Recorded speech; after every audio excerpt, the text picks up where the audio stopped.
स्थितप्रज्ञश्च काभासा समाधिस्थस्य केशव स्थधिः किं प्रभासेत किमासीत व्रजेत किम। अर्जुन बोले, हे केशव, समाधि में स्थित परमात्मा को प्राप्त हुए स्थिर बुद्धि पुरुष का क्या लक्षण है? वह स्थिर बुद्धि पुरुष कैसे बोलता है, कैसे बैठता है और कैसे चलता है?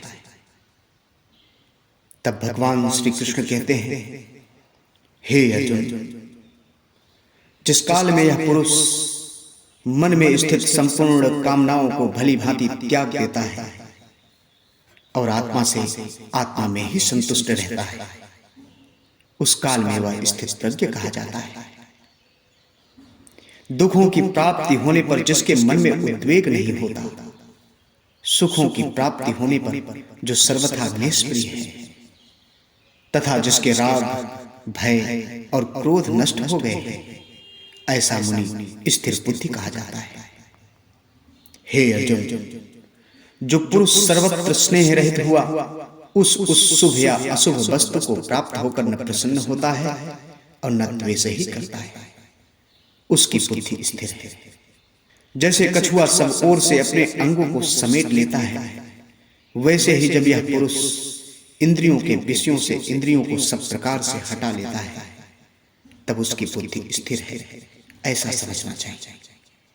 इंद्रियों के द्वारा विषयों को ग्रहण न करने वाले पुरुष के भी केवल विषय तो निवृत्त हो जाते हैं, परंतु उनमें रहने वाली आसक्ति का नाश नहीं होता। इस स्थिर प्रज्ञ पुरुष की तो आसक्ति भी परमात्मा का साक्षात्कार करके निवृत्त हो जाती है।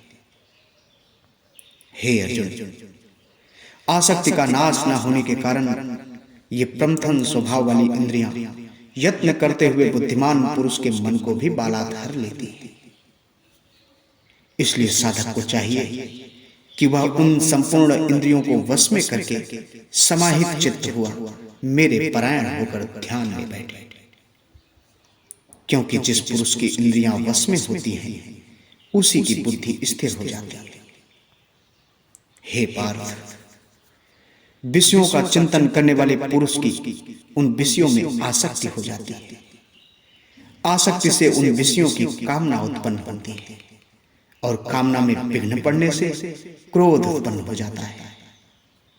क्रोध से अत्यंत मूढ़ भाव उत्पन्न होता है। मूढ़ भाव से स्मृति में भ्रम हो जाता है। स्मृति में भ्रम हो जाने से बुद्धि अर्थात ज्ञान शक्ति का नाश हो जाता है और बुद्धि का नाश हो जाने से यह पुरुष अपनी स्थिति से गिर जाता है, अर्थात उसका पतन हो जाता है। परंतु अपने अधीन किए हुए अंतःकरण वाला साधक अपने वश में की हुई राग द्वेष से रहित इंद्रियों द्वारा विषयों में विचरण करता हुआ अंतःकरण की प्रसन्नता को प्राप्त होता है। हे अर्जुन, अंतःकरण की प्रसन्नता प्राप्त होने पर इसके संपूर्ण दुखों का अभाव हो जाता है और उस प्रसन्न चित्त वाले कर्म योगी की बुद्धि शीघ्र ही सब ओर से हटकर एक परमात्मा में ही भली भांति स्थिर हो जाती है।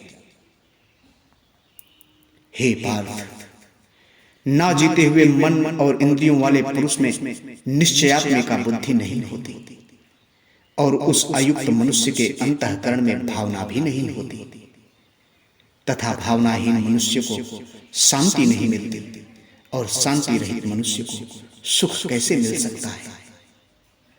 क्योंकि जैसे जल में चलने वाली नाव को वायु भर लेती है, वैसे ही विषयों में विचरण करती हुई इंद्रियों में से मन जिस भी इंद्रिय के साथ रहता है, वह एक ही इंद्रिय इस अयुक्त पुरुष की बुद्धि को हर लेती है।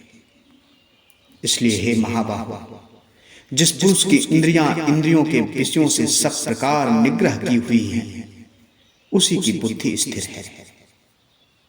हे अर्जुन, संपूर्ण प्राणियों के लिए जो रात्रि के समान है, उस नित्य ज्ञान स्वरूप परमानंद की प्राप्ति में स्थित प्रज्ञ योगी जागता है और जिस नाशवान सांसारिक सुख की प्राप्ति में सब प्राणी जागते हैं, परमात्मा के तत्व को जानने वाले मुनि के लिए वह रात्रि के समान है। जैसे नाना नदियों का जल सब ओर से परिपूर्ण अचल प्रतिष्ठा वाले समुद्र में उसको विचलित ना करते हुए ही समा जाते हैं, वैसे ही सब भोग जिस स्थित प्रज्ञ पुरुष में किसी प्रकार का विकार उत्पन्न किए बिना ही समा जाते हैं, वही पुरुष परम शांति को प्राप्त होता है, भोगों को चाहने वाला नहीं।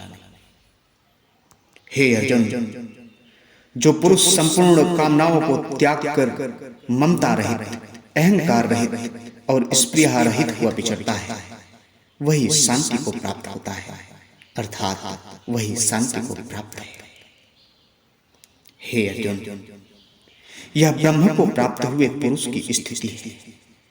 इसको प्राप्त होकर योगी कभी मोहित नहीं होता और अंत काल में भी इसी ब्राह्मी स्थिति में स्थित होकर ब्रह्मानंद को प्राप्त हो जाता है।